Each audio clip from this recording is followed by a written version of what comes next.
Nuestro invitado del día es el doctor Rodrigo Lara, senador de la República. Intentamos tenerlo la semana pasada, pero hubo Sí, algunos problemas de conectividad, exacto, Aliscair. hubo problemas de conectividad, pero ya está con nosotros, con todos nuestros oyentes en el departamento de La Guajira y también con toda la gente que está en YouTube y en Facebook Live. Doctor Rodrigo Lara, un gusto saludarlo. Muchas gracias por atendernos.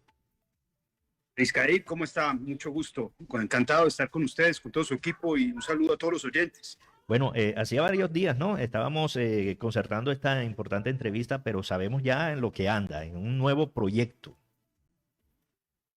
Sí, señor. Estamos construyendo un nuevo proyecto político en el país.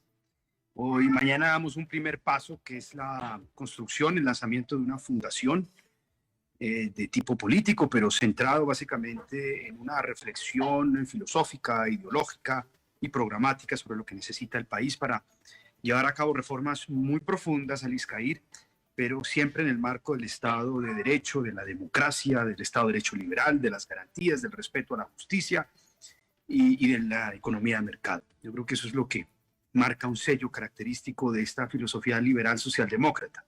Creemos plenamente en el Estado de Derecho, creemos en la democracia, a diferencia de los extremos que supeditan la democracia a sus fines, pero al mismo tiempo somos socialdemócratas, es decir, somos profundamente reformistas y queremos un nuevo modelo económico, un nuevo modelo y un nuevo pacto social para el país.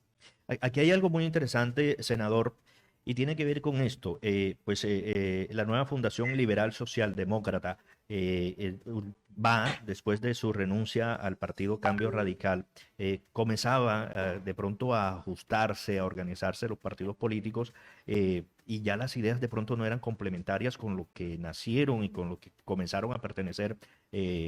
En su caso, Rodrigo Lara, con las ideas de Cambio Radical, por ejemplo, y que el tema de la polarización y la manera como se han manejado las comunicaciones en política en el país, pues obviamente han generado todo este tipo de espacios que obliga a reconstruir el tema de que las ideas primen más que la polarización.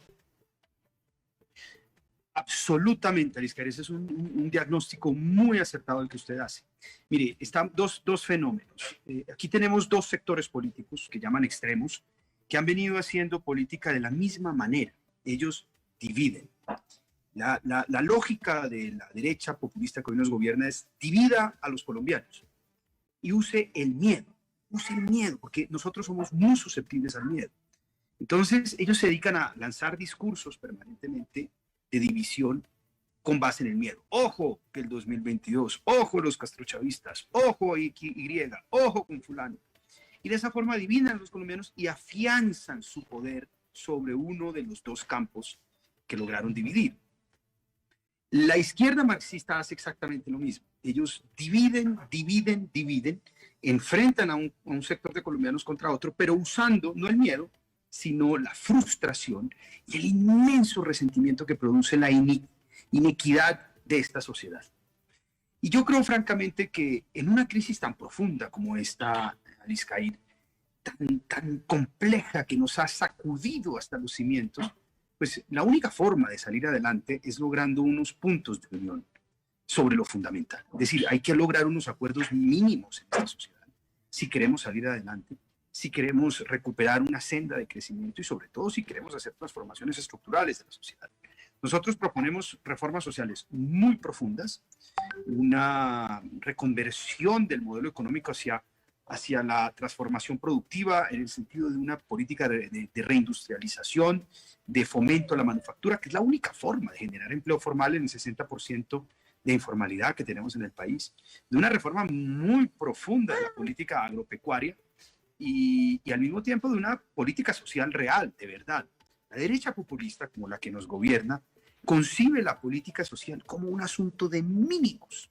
Es decir, para la derecha populista que estaba en el poder, para ellos ayudar a la gente es, denles una migaja como para que no me armen desorden, para que no se rebelen. Pero no es una política social destinada para sacar a la gente adelante, para que rompan los círculos de pobreza. Es una política social simplemente para controlar población muy pobre y sin oportunidades. Y todo eso nosotros lo queremos cambiar, pero en el marco de la democracia liberal. Por eso nos llamamos liberales reformistas. Por eso somos socialdemócratas, porque creemos en la educación pública, en la reforma rural integral, en una política económica que promueva con patriotismo económico la producción nacional, pero en el marco de la democracia liberal y de la economía de mercado, lo cual nos hace muy distintos del reformismo de la izquierda radical. Por supuesto, en ese sentido, y vamos a hablar un poco de lo que ha sido su papel en el Congreso de la República, porque lo hemos notado, doctor Rodrigo Lara, luchando precisamente por políticas de Estado en el marco de la pandemia y que no se han podido lograr. Y uno de los temas que ustedes han venido criticando es la virtualidad, las sesiones permanentes desde la virtualidad en el Congreso de la República y que no se ha podido avanzar, especialmente en temas de los auxilios económicos a pequeñas, a medianas empresas y a familias pobres. Hablemos de estas ideas que se tienen y desde las que no se ha podido avanzar en el Congreso de la República, doctor Lara. Aliscair, muy buen punto. Mire, la conversión del Congreso en una plataforma ficticia y virtual, es decir, inane, irrelevante, intrascendente, desapareció de facto el control político real. Lo sustituyó por una ficción, que es básicamente unos congresistas que no se reúnen, es decir, que no tienen poder, que no tienen vigor para ejercer el contrapeso al gobierno desde sus casas, un Congreso fragmentado, débil, que no hace control político. Y eso se ha traducido en dos hechos muy concretos que le han hecho mucho daño a la población. El gobierno se sintió libre de hacer lo que quiso, de gobernar conforme a sus ideas de derecha populista más radicales. Y eso se tradujo, por ejemplo, en el subsidio a la nómina. Sí. Cuando empezó la crisis y llegaron las cuarentenas totales, muchas empresas se quebraron, muchas empresas quedaron completamente quebradas porque pues, se quedaron sin ingresos. Las empresas más grandes y más ricas sobrevivieron porque tenían acceso a crédito, las chiquitas no. El gobierno no implementó a tiempo el subsidio a la nómina. El subsidio a la nómina es básicamente el apoyo que se le da a las empresas para que no despidan a los colombianos y proteger el empleo. Y cuando lo hizo, 4 meses después, solo le ayudó a las que estaban vivas y le ayudó a las grandes. Las microempresas, las que tienen menos de 3 empleados formales, que es el grueso del tejido comercial y empresarial de una ciudad como Riohacha, como Maicao, como San Juan. El poco empleo formal que se genera en ciudades de provincia colombiana son de microempresas. El 60% del empleo en Colombia son microempresas y mucho más en ciudades como Riohacha o como Santa Marta. Y esas empresas quedaron completamente desprotegidas y eso explica que Riohacha tenga una de las tasas de desempleo más altas de Colombia. Y ya en lo que tiene que ver, por ejemplo, con las vacunas, pues no hubo control político, porque el Congreso sesionó virtualmente. Los congresistas siguieron recibiendo esos gastos de representación. El gobierno se atravesó a nuestras leyes para eliminar los gastos de representación a los que se queden en la casa. Pero lo más grave es que como no hubo control político, el gobierno se equivocó protuberantemente en la compra de las vacunas. Hoy somos el país colero de América Latina, el último de la fila de los países grandes de América Latina. Tanto así que incluso Venezuela va a empezar a vacunar con mucha eficacia gracias a la vacuna Sputnik 5, la rusa, que ya vimos tiene unos índices de eficacia altísimos, de 92%, y son baratas y no necesitan extrema refrigeración. Aquí el gobierno, en sus errores, en su torpeza, en su inexperiencia, no quiso comprar la vacuna rusa, no quiso comprar la vacuna china que está llegando a Chile, que está llegando a México, con el argumento despistado de que son vacunas castrochavistas. Esa es la lógica de la derecha populista. Y hoy no tenemos vacunas, dependemos de la buena voluntad de la Organización Mundial de la Salud que diseñó el mecanismo COVAX, y eso se va a traducir, Aliscair, en muchos muertos, que es lo más triste, pero al mismo tiempo en una demora o en un postergamiento de la reactivación económica. Aquí no va a haber reactivación económica pronto, porque toda la reactivación económica está supeditada a la llegada de las vacunas. Tendremos nuevos picos en el mes de abril, en el mes de mayo, y ese es el resultado de un gobierno de derecha populista. La única solución que ellos han encontrado es permitirle a los más pudientes de esta sociedad que compren directamente la vacuna después del de la primera llegada de las primeras dosis.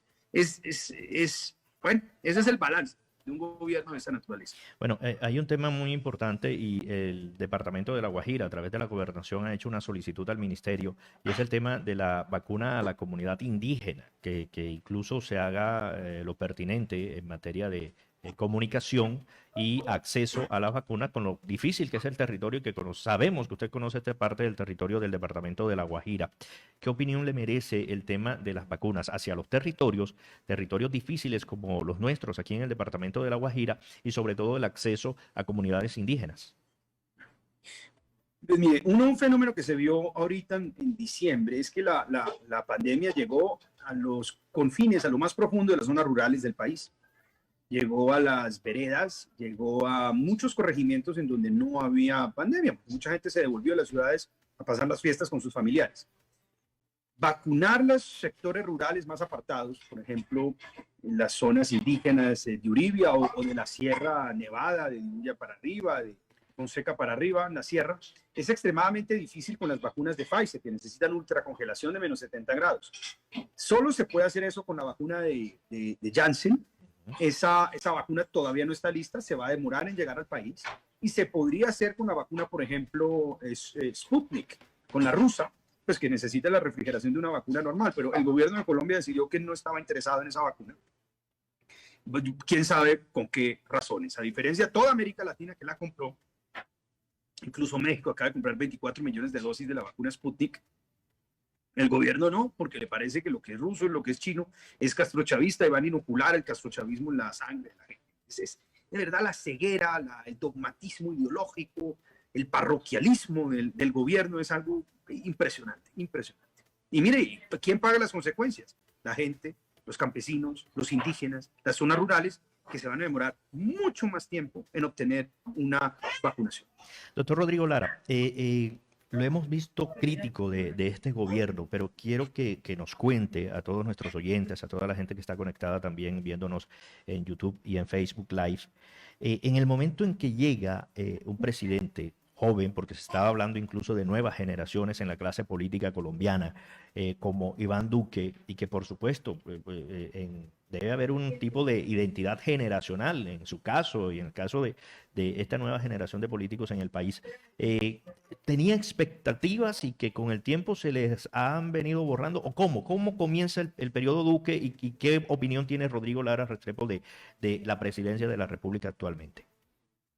Hombre, mire, yo tengo una opinión ambivalente porque yo considero que en lo personal el presidente Iván Duque es un hombre bien intencionado, es un hombre decente. A mí me pareció muy justo todo ese escándalo que le armaron tratando de decir que él era amigo de narcos con ese asunto deplorable de Ñeñe. A mí me parece que es un hombre decente, es un hombre bien intencionado. Yo tengo en lo personal un buen concepto del presidente Iván Duque, pero sus políticas son absolutamente erradas. Son políticas erradas, son políticas equivocadas, que nos han causado mucho daño. Y eso obedece básicamente a que él está preso de la lógica de su partido político. Es un partido bastante radical en la derecha, es un partido de derecha populista, y eso tiene consecuencias en la política. Y las consecuencias básicamente son que estamos ante un gobierno que gobierna para unos pocos. Ellos gobiernan para un pequeño sector de la población. Y eso los colombianos lo tienen que ver. Pero ¿cómo hace un gobierno para gobernar en nombre de los más ricos y los más pudientes sin que la gente se altere, sin que la gente se rebote, sin que la gente salga a protestar, sin que la gente deje de votar por ellos? Usando el miedo. Cuando tú usas el miedo, tú manipulas a un ser humano con extrema facilidad.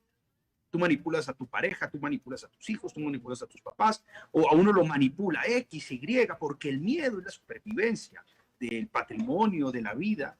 Y ellos se han vuelto expertos en usar el miedo para dividir, para manipular. Y usando el miedo, distraen a la gente, crean una cortina para que la gente no vea cómo ellos de noche gobiernan para los 4 o 5 grandes banqueros de este país. Y fue patente la demostración de esa filosofía en esta crisis. En el mes de marzo le giraron 13 billones de pesos de crédito subsidiado al Banco de la República a los bancos. 20 días después, los bancos se embolsillaron 9 billones de pesos, 9 billones de pesos en utilidades. ¿Y cuánto destinó el gobierno para los hogares colombianos en esta crisis y para las microempresas? No destinó más de 15 billones de pesos. Los pocos bancos de este país se embolsillaron 13 y los hogares, el estómago, la vida de 15 millones de almas y las empresas se embolsillaron 15.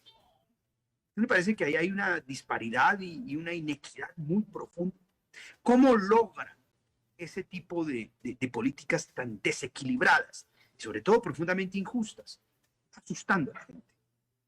Ojo con el 2022, ojo que la otra mitad de los colombianos son unos castrochavistas, ojo que esto está lleno de cubanos. La gente se asusta, piensa que va a llegar una revolución comunista, que le van a quitar su casita, su moto, su carro, y terminan votando por el que digan ellos, cediendo básicamente su discernimiento y su criterio. Es eso básicamente, y yo creo que los colombianos ya se han dado cuenta. Los colombianos quieren reformas muy profundas, quieren un gobierno que gobierne para todos, no un árbitro parcializado hacia los 4 o 5 grandes capitales que además son dueños de los grandes medios de comunicación de este país.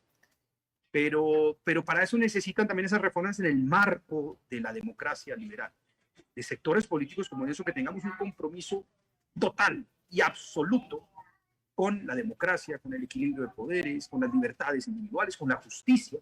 Nosotros no creemos, como lo ha propuesto el Centro Democrático, que hay que acabar con las instituciones judiciales de este país, supeditarlas a su voluntad en la rama ejecutiva.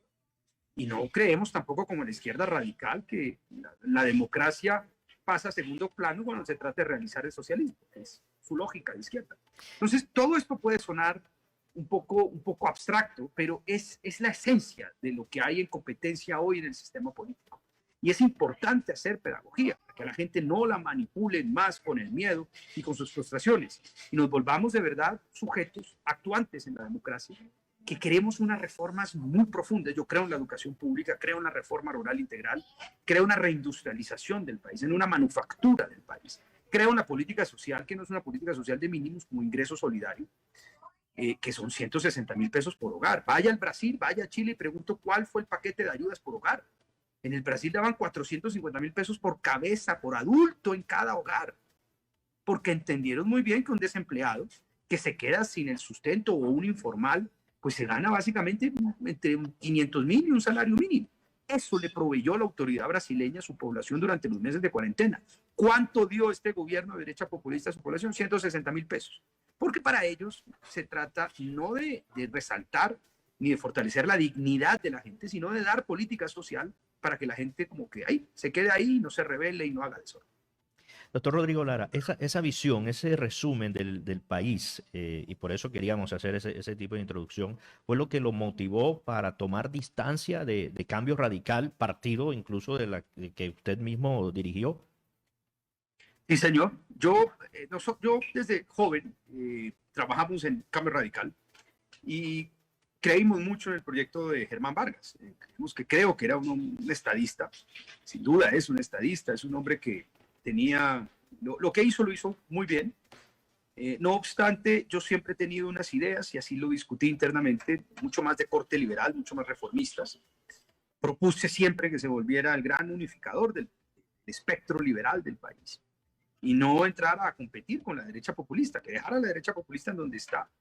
Y bueno, eso no se dio, y cuando ya llegan estas circunstancias y llega esta ruptura tan profunda de la sociedad colombiana, porque estamos viviendo una ruptura muy profunda, es un quiebre profundo del sistema económico y social del país. Nosotros crecimos en 2000 y los primeros años de 2011, 2012, 2013, bastante gracias a un superciclo de los commodities, es decir, un superciclo de las materias primas que se acabó, que no se veía desde la Segunda Guerra Mundial. Por eso el precio del carbón guajiro estuvo alto, por eso el precio del gas va a seguir bien, pero el precio del carbón, el precio del petróleo estuvo muy alto y generó una sensación de crecimiento, y la gente creció durante ese año. Eso se acabó, y cuando se rompe de manera tan profunda el orden económico, las perspectivas económicas, hay una ruptura también de las perspectivas políticas, del orden político en el país, y es necesario llevar a cabo esas reformas cuando se vive una crisis tan profunda, y eso solo se logra con un cambio de filosofía y adoptando plenamente esta lógica liberal reformista que hemos planteado. Pero ¿cuáles fueron esos puntos no coincidentes, doctor Lara? Porque pues leemos las columnas del doctor Vargas Lleras y ha sido crítico del gobierno, crítico de las decisiones del Congreso de la República. De pronto, ¿cuáles son esos puntos específicos que no fueron comunes con las intenciones y con la visión del país del doctor Rodrigo Lara? Hombre, yo he tenido, por ejemplo, una visión respecto de la política tributaria, de los impuestos, mucho más progresista.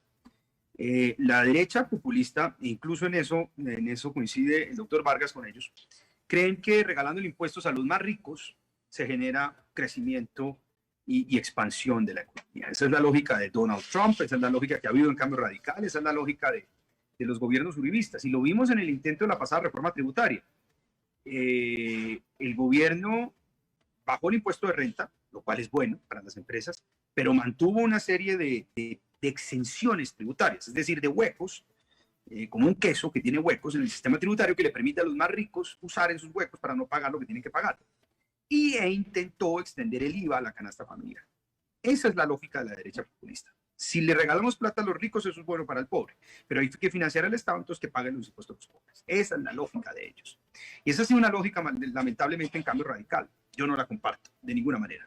Yo creo que los impuestos los tienen que pagar los más ricos, los que tienen un capital cesante, los que tienen un capital rentista, son los que deben pagar los impuestos de manera progresiva. Un orden democrático se apoya en un sistema tributario progresivo, es decir, en donde los más ricos pagan más, los más privilegiados pagan un poquito más y los más pobres pues pagan menos y reciben un poquito más del Estado. Esa es la lógica. La lógica de la derecha populista es al revés. Robin Hood al revés. Yo creo que ellos también, y lo hemos visto en las columnas, el doctor Vargas cree que para generar productividad o lograr más productividad en la economía hay que bajar básicamente las condiciones y la protección del trabajo, es decir, precarizar el trabajo. Yo estoy en total y absoluto desacuerdo. La productividad de una economía no depende de esclavizar y de precarizar la situación de los trabajadores colombianos, sino por el contrario de sacar a muchos colombianos que están en la informalidad. No hay ni protección laboral, no. Hay absoluta inseguridad en sus formas de desempeñarse y de trabajar. Son diferencias. Él obviamente sigue siendo en el fondo un liberal, pero pues un liberal mucho más socialdemócrata y reformista. Doctor Rodrigo Lara, quiero preguntarle algo. Históricamente o en su vida política, pues hay un momento que quiero preguntarle, ¿le generó un costo político en el momento en que decididamente apoya a Oneida Pinto como candidata a la gobernación? Sí, eso me trajo unos dolores de cabeza muy grandes, porque además todos mis enemigos lo usaron de manera despiadada. Mire, el tema del apoyo a Oneida Pinto fue el siguiente. Yo era director del Partido Cambio Radical. Yo asumí esa dirección de verdad, más bien contra mi voluntad. Yo no quería. El doctor Vargas me insistió mucho que le ayudara, que asumiera esa dirección, porque pues estaba ya a puerta de su elección presidencial. Yo la asumí, obviamente eso implicaba un costo porque él era en ese momento el candidato con más opciones y pues era objeto de todos los ataques. Y pues obviamente quien dirigiera su partido, que era muy fuerte, también sería objeto de ataques. Y en una gira que yo hice por la costa Caribe, como hice por todo el país, como me correspondía como director, en donde estaba con Alejandro Char y otros dirigentes de la costa Caribe, fuimos al Cesar, fuimos a Sucre y estuvimos por la costa. Y no estaba previsto aterrizar en Maicao. Y yo de cierta forma, ya me preguntaron ya durante la gira que si tenía un problema. No tenía alternativa, así que no tenía ningún problema aterrizar en Maicao. Y sí, como director, como apoyé a todos los candidatos del partido, terminé dando una declaración apoyando a Oneida Pinto, pero yo no la avalé, yo no la conocía, ese día la conocí realmente. Y ¿qué le puedo decir? Sí, es algo, sirvió para que me golpearan, pero déjeme decir una cosa, yo di esa declaración y nunca lo hice ocultamente, nunca lo hice por debajo de la mesa, como lo hacen muchos. Lo hice de frente, y de frente básicamente no porque estuviera particularmente con ella, sino porque me correspondía como director de un partido, pues apoyar a todos los candidatos que ya habían recibido el aval, porque estaba el no lo toqué yo. Y es un poco mi filosofía. Yo sé, uno asume las dignidades, la dignidad de dirigir un partido, de ser congresista, pero uno sobre todo asume también las responsabilidades. Y uno no puede sustraerse en las responsabilidades por muy costosas que sean. En ese sentido, y frente a las posiciones de las últimas sesiones en el Congreso de la República, doctor Rodrigo Lara, incluso lo vimos muy cerca de las ideas y de las críticas al gobierno y en línea con Roy Barreras, con Armando Benedetti, y parece que fue la desbandada de sus partidos políticos en un mismo tiempo, que se creía incluso una opción de centro izquierda con estos antiguos liberales que estaban en otros partidos políticos y que podrían llegar incluso a apoyar candidaturas progresistas, como lo ha dicho. Sin embargo, y conociendo las noticias de los últimos días, una acaba de salir, dice, los expertos en marketing político están que se chupan los dedos por el reconcilio de Rodrigo Lara con los hermanos Galán, por ejemplo. Frente a eso, ¿cuál es su visión y en algún momento recibió propuestas para apoyar candidaturas de izquierda? En este caso de Gustavo Petro, ¿cómo veía esa posibilidad en su momento? Obviamente la viabilidad política de los dos extremos, la derecha populista y la izquierda marxista, consiste en comerse, en absorber este espectro político de centro de origen liberal. Mira, hay cuatro grandes polos ideológicos en una democracia y en la democracia colombiana no es excepción. Está la izquierda marxista, la representa pues el polo democrático, el doctor Gustavo Petro. Cuando digo marxista no es peyorativo, es una realidad. Está la centroizquierda, que es el Partido Verde esencialmente, que hoy en día están viviendo una ruptura profunda, una división profunda, porque muchos se quieren ir con Gustavo Petro. Gustavo Petro está fuerte. Está el centro liberal, liberal reformista, que es el nuestro, y está la derecha populista que ha logrado absorber al Partido Conservador. Eso es básicamente, esos son los cuatro grandes polos ideológicos. Para la viabilidad de la derecha populista y de la izquierda marxista consiste en absorber estos sectores. Petro ya logró absorber gran parte del Partido Verde, y esa es la pelea que ellos tienen allá. Y los que no somos de izquierda, pero somos profundamente reformistas en el marco de la democracia liberal, estamos construyendo este proyecto. El primer paso que dimos a Iscaí lo di yo el año pasado, cuando empiezo a distanciarme de Cambio Radical y creo el Grupo Parlamentario Liberal Socialdemócrata en el Senado de la República, que son básicamente 11 senadores, todos de origen liberal, que están en diferentes partidos, en Cambio, unos en la U, otros en el Partido Liberal Oficialista, y creamos ese grupo de acción parlamentaria, no es propiamente un partido, pero es un grupo de acción parlamentaria, con el propósito de defender esas ideas liberales reformistas. La última acción que emprendimos fue la presentación de un proyecto de ley para extender el subsidio a la nómina. Recordemos que es el 40% del valor nominal de un salario mínimo durante 6 meses más, porque ese subsidio se acaba en marzo. Dado que el gobierno no logró comprar a tiempo las vacunas, pues hay que seguir apoyando a las empresas porque habrá nuevos confinamientos. Pero a diferencia de la lógica de este gobierno, incluyendo a las microempresas, que eso ya lo habíamos propuesto antes. Ese es un proyecto de lógica liberal, reformista, liberal, socialdemócrata. Y después de esto, pues ahorita viene la constitución de esta fundación, que yo lanzo mañana, para robustecer esas ideas. Pero al mismo tiempo he buscado ya la concertación de un proceso de consulta para el 2022. E invité y me reuní con los hermanos Juan Manuel y Carlos Fernando Galán, que en efecto, pues sí, históricamente estamos muy unidos por muchas razones. Sí. Y para que conformemos ese bloque de origen liberal. No es un bloque de izquierda, esto es un origen de origen liberal, y el que es liberal no puede ser de izquierda. Centro izquierda son los verdes, nosotros somos liberales, pero muy reformistas. Y eso yo creo que es una combinación virtuosa, porque el liberal cree profundamente en la democracia liberal, pero con grandes reformas sociales y económicas. Y eso es lo que estamos proponiendo. Y yo creo que ese es un bloque importante, y créanme que ese bloque, una vez se organice, una vez logre concertar a los diferentes sectores políticos, es el bloque que va a ganar las elecciones en 2022. Porque eso le impide a la derecha populista consolidar su juego de derecha a izquierda, que es decir, dividir entre derecha e izquierda, que es lo único que realmente hacen políticamente, y le impide a la izquierda marxista de Petro comerse el sector reformista, que es como podría llegar al poder. Y las grandes propuestas, doctor Lara, porque pues obviamente hablamos, el tema de la izquierda es hablar de los ricos contra los pobres, la derecha es el castrochavismo y la intervención de Cuba, pero ¿cuáles son las grandes propuestas de estas ideas liberales socialdemócratas que serán lanzadas mañana?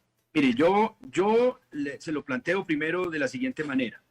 Yo creo que hay que hacer, la política económica del actual gobierno es abrir de manera indiscriminada las fronteras, de tal forma que se ha perjudicado mucho la generación de empleo formal en Colombia.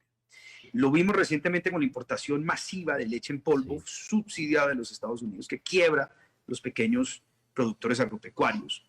Y yo soy de la lógica de que nosotros tenemos que formular una política económica del bien común, basada en patriotismo económico, que hay que apoyar la creación de empresas manufactureras en Colombia, es decir, creo en el proceso de reindustrialización. La derecha populista cree que la mejor política de industria es que no exista política de industria y las consecuencias las estamos viendo. En Colombia el 60% de la población vive en la informalidad. ¿Por qué? Porque no hay generación formal de empleo. Y eso hay que solucionarlo radicalmente. Esto es insostenible. Y en segundo lugar, yo creo profundamente en la reforma rural integral. Yo creo que tienen que escogerse partes del territorio nacional, sobre todo en la altillanura, sobre todo en el Ariari, el Yarí, que son zonas de expansión agropecuaria, en donde debe hacerse una reforma rural. Creo en la política social directa, por ejemplo, en la renta básica, no para toda la población, porque pues esto no, fiscalmente no es sostenible, pero pues, sí para ciertos nichos de población, por ejemplo, en donde existan la conflictividad social más grande, los cultivos ilícitos. Debe haber una renta básica para sustraer a esa población que está por fuera de los circuitos económicos de la droga y poder destruir la droga que nos genera criminalidad y narcotráfico y muertes. Y por otro lado, creo profundamente que esa política social debe ir más allá de los mínimos. Son tres reformas grandes, tres bloques de reformas grandes. Creo absolutamente en la educación pública. Creo que hay que solucionar la situación de endeudamiento a millones de estudiantes o exestudiantes colombianos que no encontraron espacio en la universidad pública, pero el Estado lo único que les ofreció fue endeudarse hasta la coronilla, como pasa hoy con los deudores del ICETEX, de los cuales yo he presentado muchos proyectos de ley. Y yo creo que esa es la lógica, esa es la filosofía, para no extenderme demasiado, en tres grandes bloques: política de reindustrialización y empleo formal, reforma rural integral y una política social que vaya más allá de los mínimos. Y hay algo, y un tema muy interesante, el nombre de un amigo cercano a Rodrigo Lara, con que compartió políticas en ese sentido de desarrollo, y que hoy suena a Presidencia de la República. Estoy hablando de Alex Shark. ¿Ha tenido la oportunidad de conversar? ¿Cómo está ese tipo de relaciones? ¿Cómo lo ve? ¿Y qué tan cercano a este nuevo proyecto? Yo tengo muy buena relación con Alex, muy amable, muy sincera, pero no, hace rato no hablo con él. Tenía pensado ir a Barranquilla, es en pleno pico de la pandemia, hace 2 semanas, pospuse el viaje. Espero hacerlo pronto y saludarlo. Yo le tengo a él un aprecio sincero. Me parece que fue un alcalde muy transformador. Su ciudad es otra, completamente distinta a la que yo conocí hace 15, 20 años. Y yo le tengo un aprecio genuino. Me parece que es una expresión local, regional, muy interesante. Y me gusta mucho su espíritu tranquilo, relajado. Yo soy buen amigo de él y le tengo aprecio. ¿Esa reunión en el Ubérrimo lo ve más cercano al uribismo? Mira, todavía falta, las inscripciones de las consultas tendrán lugar en el mes de octubre, noviembre. 8 o 9 meses en política, eso pueden ser 10 siglos de historia. Es el equivalente en tiempo. Eso es mucho tiempo, mucho tiempo. Esto cambia muy rápidamente. Yo veo a un uribismo muy debilitado. Yo tengo gran respeto por el expresidente Uribe. Yo en lo personal no tuve una relación muy cordial. Fue difícil hace unos años, pero en el Senado de la República compartimos proyectos de ley, presentamos proyectos de ley juntos. Una relación muy armónica con el expresidente Uribe. Pero yo creo que ese modelo ya está absolutamente agotado y no podemos profundizarlo, porque si profundizamos el espíritu y la filosofía del Centro Democrático, pues vamos a incendiar este país. Vamos a incendiar, porque es seguir trabajando por los privilegiados, seguir trabajando por los 4 o 5 grandes banqueros de este país, y eso ya la gente no es boba, la gente ya no compra ese cuento del miedo. Y pues yo los veo a ellos, como te decía, que están debilitados, tratando de congregar a todos los sectores políticos que puedan. Fíjate que hace unos años el uribismo no congregaba a nadie, ellos iban solos, ellos armaban su cuento medio sectariamente y no congregaban ni a los char, no congregaban a nadie. Hoy en día están tratando de armar un bloque más allá de los linderos de su partido, porque ellos saben que el gobierno de Duque está muy desprestigiado en la opinión pública. Este gobierno es un poco como un paréntesis, 4 años en donde no pasó nada. Es decir, es como si fuera un espacio en blanco. Tú vienes redactando un libro y llegas a un capítulo que queda en blanco. Ese capítulo en la historia de Colombia es el gobierno, yo creo que de Iván Duque, porque no hicieron nada. ¿Qué obra llevaron a La Guajira? ¿Qué transformación importante hubo en La Guajira? ¿Qué política social llegó a La Guajira? qué obra, que tú recuerdes, tengas aquí en la cabeza, dejó el gobierno de Iván Duque y ves que no hay nada. La gente no es boba, por el contrario, he visto que se quedó sin empleo, que no llegaron ayudas en la crisis, y ellos son conscientes de eso y están un poco tratando de ampliar los linderos de su representación política, incluyendo a Chávez, llamen a Fico, llamen a muchos, para que no se pueda crear este bloque liberal reformista. Ellos le temen mucho a este bloque liberal reformista porque saben muy bien que este bloque gana las elecciones en el 22. Y en el tema de las regiones, específicamente el tema de La Guajira, ¿cómo va a llegar el liberalismo socialdemócrata? ¿Cómo va a invitar a pues, nuevos liderazgos para que hagan parte de este proyecto? Hombre, esto nació, como te mencionaba, como un proyecto, un grupo parlamentario inicialmente, pero pues eso es un primer vehículo. Con la fundación que lanzamos mañana, queremos ahondar ya en las propuestas ideológicas y programáticas para hacerle al país, pero queremos sobre todo que esto sea un movimiento cívico, ciudadano. Yo no quiero que esto sea un movimiento de los mismos políticos de siempre, porque eso no cambia. Los políticos de siempre llegan en el mes de enero, en el mes de febrero y se suman siempre. Cuando pues yo no veto a nadie, yo no soy amigo de vetar, porque cuando uno tiene las ideas claras, uno sabe cuál es el proyecto que quiere para un país, pues todos los esfuerzos suman y unimos y debemos unir. No me gusta vetar, me gusta que sean los electores los que vetan, pero yo quiero esencialmente que esto sea un proyecto cívico ciudadano.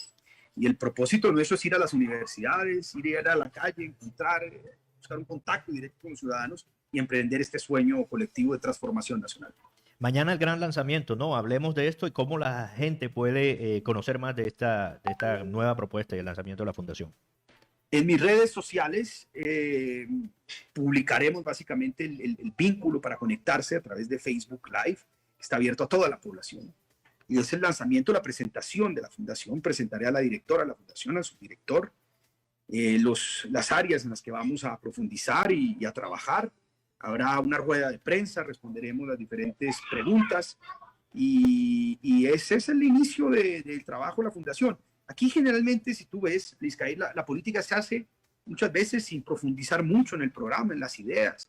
La gente se lanza porque sí, te lanzaste, soy yo y cómo no voy a estar.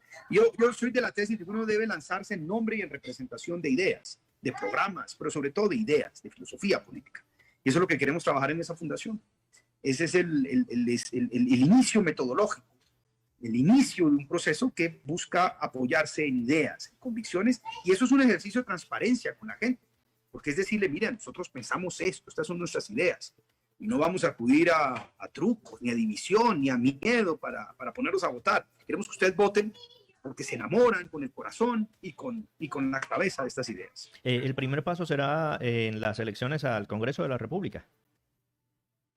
Hombre, yo no sé si empujar una lista a Congreso, tal vez es mucho mejor trabajar por un proceso de concertación de cara a las elecciones del 2022 presidenciales, invitar a los sectores liberales socialdemócratas a que participen y montemos un proceso de consulta. La izquierda va a estar en su mayoría con Petro, me parece bien, perfecto. La derecha populista, me imagino que estarán con el candidato del Centro Democrático, que ya se sabe de entrada y desde el principio que tiene nombre, que es el doctor Tomás Uribe, el hijo del expresidente Uribe. Y pues aquí liberalismo socialdemócrata en un proceso democrático sí lo definiremos. Allá en los dos extremos saben muy bien ya de entrada quién es. Aquí es la democracia la que definirá quién es. O sea, no se puede decir es Rodrigo Lara el candidato del liberalismo socialdemócrata. Aún. No, la idea, la idea es abrir un proceso de democrático, que sea la gente la que escoja, en un proceso de consulta.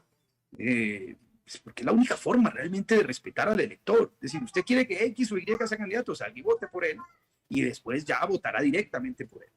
En los movimientos más autoritarios, pues sabemos quién es el doctor Petro, y en la derecha, pues ya sabemos quién es el hijo del expresidente Uribe. Doctor Rodrigo Lara, de verdad un gusto compartir con usted y esperemos, ¿no? Sigamos conversando de la actualidad del país y de lo que va a suceder después de mañana de este gran lanzamiento, del que estaremos muy pendientes. Gracias, Lizcaí, qué placer, qué entrevista tan agradable. Un abrazo a ti, a todo tu equipo y a todos los oyentes de La Guajira, un departamento que yo quiero y aprecio mucho. Muy bien. El doctor Rodrigo Lara, nosotros. con nosotros aquí en La Fuerza de la Verdad de Viva FM, una conversación que tuvimos con él sobre todos estos movimientos políticos que empiezan a tejerse y a manejarse en miras a las próximas elecciones a Congreso y a Presidencia de la República. Sí, la noticia de hoy ha sido la reconciliación de Rodrigo Lara. Ustedes saben que ellos se Sí. distanciaron mucho por aquello de la fundación, de la familia Galán, pero va con los hermanos Galán. Sí, señor. Y él lo decía, la historia nos lleva a puntos en común que Sí, fue los la unen. época de Pablo Galán. Escobar. Sí, señor. Dos familias e hijos de dos grandes Líderes, próceres sí, de señor. de la patria que fallecieron en esta horrible época del país.